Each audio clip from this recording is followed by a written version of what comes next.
नमस्कार, मैं मनीष कुमार वर्मा। इस न्यूज में बता रहे हैं कि किस प्रकार इमरान प्रतापगढ़ी ने संसद में वक्फ बोर्ड विधेयक पर खूब गरजे, वहीं मंत्री ने उनका सारा गर्जन स्थिर कर दिया। आइए सुनते हैं इमरान प्रतापगढ़ी का, उसके बाद में सुनेंगे मंत्री जी का।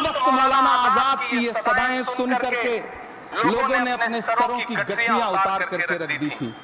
आज उसी दिल्ली में मौजूद देश की संसद में एक बिल आया है जो हमसे उसी जामा मस्जिद की सीढ़ियों के सबूत मांगेगा, जो उन्हीं सीढ़ियों के पास अपनी कब्र में सोए हुए मौलाना आजाद को फिर से कब्र से सदा देनी पड़ेगी कि ये जो कब्र है वो मेरी कब्र है, ये किसी सरकार की जागीर नहीं है।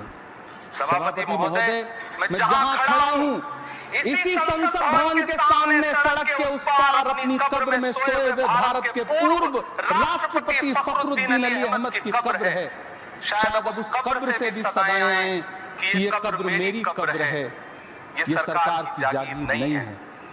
सभापति महोदय, मैं वक्फ कानूनों में किए जा रहे संविधान विरोधी बदलावों के खिलाफ बोलने के लिए खड़ा हुआ। संविधान का आर्टिकल 14 हो, 29 हो, 30 हो, चीख कर कहता है कि देश में सब बराबर के हकदार। आर्टिकल 26 कहता है कि सबको अपने अपने मजहबी कामों के लिए मंदिर, मस्जिद, गिरजाघर, गुरुद्वारों का निर्माण करने का हक है और उसका रखरखाव का भी हक है। लेकिन डॉक्टर बाबा साहब अम्बेडकर के संविधान को हर दिन कुचलने वाली है सरकार। देश के मुसलमानों से नफरत में इतनी अंधी हो गई है कि खुलेआम देश की संसद में देश सरकार के माइनॉरिटी मिनिस्टर साहब और होम मिनिस्टर साहब झूठ बोलते हैं और देश को गुमराह करते हैं। झूठ शब्द सत्य बोलते हैं। सरकार ने इस बिल का नाम उम्मीद रखा है। मंत्री जी कल से इसे देश के मुसलमानों के लिए नई उम्मीद बता रहे हैं। नहीं मंत्री जी, न तो ये बिल मुसलमानों के लिए नई उम्मीद है और न ही उम्मीद की नई किरण। सभापति महोदय, मैंने पूरे देश में वक्फ के नाम पर कई सारे झूठ फैलाए हैं। आइए आज उनकी सच्चाई पर बात करते हैं। वक्फ ट्रिब्यूनल को ऐसे बताया जाता है जैसे वक्फ ट्रिब्यूनल कोई मजहबी खाप पंचायत हो। सभापति महोदय, जबकि सच्चाई ये है कि वक्फ ट्रिब्यूनल भी तो सरकारी न्यायिक विभाग है जिसमें सरकार द्वारा नियुक्त जज होते हैं, जिसमें प्रशासनिक अधिकारी होते हैं, कहीं ऊपर से थोड़ी आ गए। सभापति महोदय, देश के गृह मंत्री जी ने इसी सदन में कहा कि वक्फ ट्रिब्यूनल के फैसले के खिलाफ कोई कोर्ट नहीं जा सकता, जबकि सच ये है कि वक्फ एक्ट 1995 की धारा 83(9) के तहत हाई कोर्ट वक्फ ट्रिब्यूनल के फैसले की न सिर्फ समीक्षा कर सकता है बल्कि उसे बदल भी सकता है। सच तो ये है कि वक्फ बोर्ड खुद अपनी जमीनों के लिए कई सारी कोर्ट में मुकदमे लड़ रहा है। माननीय सभापति महोदय, अच्छा डिस्कशन आप चल रही है। मैं इनकी बातों को सुन रहा था और मैं सदन के संज्ञान में लाना चाहूंगा। माननीय सदस्य सैयद नासिर हुसैन जब इस बारी राज्यसभा में चुने गए, जब इनके जीत की घोषणा हुई, मैं उस समय कर्नाटक के बेंगलोर में था। कर्नाटक की विधानसभा में पाकिस्तान जिंदाबाद के नारे लगाए। भारतीय जनता पार्टी के कार्यकर्ताओं ने विरोध किया, उनको पकड़ करके जेल में भेज दिया गया। भारतीय जनता पार्टी के कार्यकर्ता जो इस पाकिस्तान जिंदाबाद के नारे का विरोध कर रहे थे, उन्हें जेल में भेज दिया गया और उन्हें चिट किया गया। ये लोग बैठाइए, इनको इन्हें बैठाइए, ये बोल नहीं सकते। बैठो, बैठो, आपस में बात नहीं, प्लीज आप बैठो, बैठो, प्लीज आपस में बात नहीं, आपस में बात महोदय, आप चेयर को संबोधित कर, हम नहीं चेयर को संबोधित करें। सभापति महोदय, आप चेयर को संबोधित करें। सभापति महोदय, आज देश के लिए गौरव का दिन है। देश के आम मुसलमान के लिए, देश के गरीब मुसलमान के लिए, देश के पसमंद बीच में टोका टोकी नहीं होगी, ये दोनों के लिए होना चाहिए। फिर प्लेट झूठ बकवास सब सभापति महोदय जा रहा है। स्वीकार नहीं दे रहा, बैठ जाइए। और सभापति महोदय, आज का दिन गरीब मुसलमानों के लिए, पसमानदा मुसलमानों के लिए, तलाकशुदा महिला बहनों के लिए, विधवा महिला बहनों के लिए, अनाथ बच्चों के लिए आज ऐतिहासिक दिन है। एक क्रांतिकारी परिवर्तन आने जा रहा है। पूरी की पूरी इस गरीब समाज, मुस्लिम समाज की आर्थिक और सामाजिक व्यवस्था में यह वक्फ अधिनियम क्रांतिकारी परिवर्तन लाने जा रहा है।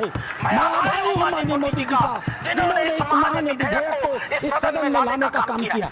अध्यक्ष उपसभापति महोदय, हम हिंदू हैं, हम लगातार अपने समाज में परिवर्तन की बात करते हैं। हमने लगातार अपने समाज की बुराइयों के विरुद्ध संघर्ष किया है। इतिहास हमारा गवाह है। हमारा नहीं, हमने सती प्रथा निषेध अधिनियम लाया, हमारा बाल विवाह होता था, हमने बाल विवाह निषेध अधिनियम लाए, हमारे यहाँ विधवा विवाह नहीं होते थे, हमने विधवा विवाह अधिनियम लाया। आश्चर्य की बात होती है जब इस समाज की चर्चा होती है, आश्चर्य की बात होती है इन 75 सालों के अंदर एक बार भी मुस्लिम समाज के संशोधन को लेकर, सुधार को लेकर के, एक गरीब मुसलमान की जीवन की बेहतरी को लेकर के एक बार भी किसी प्रकार के सुधार आंदोलन को इस सदन में लाने का काम नहीं किया। आज यह पहली बार है और हमें गर्व है अपने प्रधानमंत्री पर, नरेंद्र मोदी पर, जिन्होंने इस मुस्लिम समाज के सुधार के ऐतिहासिक विधेयक को लाने का काम किया। 2014 में माननीय प्रधानमंत्री बने थे। उनके दृष्टि में कभी हिंदू और मुसलमान नहीं होता था।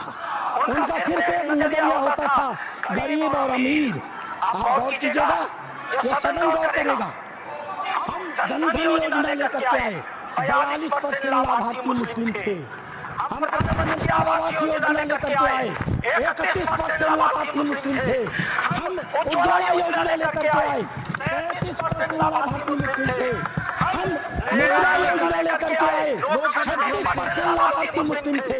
हम स्किल इंडिया लेकर के आए, 22.7% लाभार्थी मुस्लिम थे। हमने प्रधानमंत्री एम्प्लॉयमेंट गारंटी प्रोग्राम चलाया। अध्यक्ष महोदय, 70% अधिक मुसलमानों ने उस योजना का इस देश में लाभ लिया। मेरे पार्टी की बैठक है, मुझे बताना नहीं चाहिए, लेकिन मैं कहूंगा माननीय प्रधानमंत्री इसी बायों की सभागार में हम सारे सांसदों की बैठक ले रहे थे। उन्होंने क्या कहा हमसे? उन्होंने कहा, लोग कहते हैं कि मुसलमान भाजपा को वोट नहीं देते। आपको याद होगा मित्रों, उन्होंने कहा नहीं, ये गलत है, देते हैं। और अगर मान लिया जाए कि नहीं देते हैं तो इसका मतलब क्या है? क्या वो देश के नागरिक नहीं है? क्या उनके काम नहीं करने चाहिए? क्या उनका विकास का काम नहीं होना चाहिए? हम सारे सांसदों को उन्होंने मीटिंग में कहा, अपने काम को करते समय कभी हिंदू और मुसलमान न करना, विकास की धारा सारे समाज पर समान रूप से पहुंचानी चाहिए। उन्होंने दूसरी बात कही, मैं पूरे देश को 2047 में विकसित भारत का सपना दिखाता हूँ। क्या 20% मुसलमान अगर देश का पिछड़ा रह जाएगा तो क्या भारत का विकास का सपना पूरा होगा? नहीं। हमें भारत के विकास का मतलब है 20% मुसलमान के विकास की योजना बनानी है। यह कल्पना माननीय प्रधानमंत्री ले सकते हैं। आजादी के 75 सालों के अंदर इस कल्पना को लेकर इस देश में कोई नहीं आया था। और तीसरी बात उन्होंने कही, सरकार की सबसे महत्वपूर्ण बात है, सरकार के स्तर पर सरकार जो कुछ भी कर सकती है मुसलमानों के जीवन की बेहतरी के लिए हम करने का प्रयास करेंगे। के लिए MSJP न्यूज एक बार अवश्य देखें, अपना राय कमेंट बॉक्स पर अवश्य भेजें। जय हिंद, भारत माता की जय।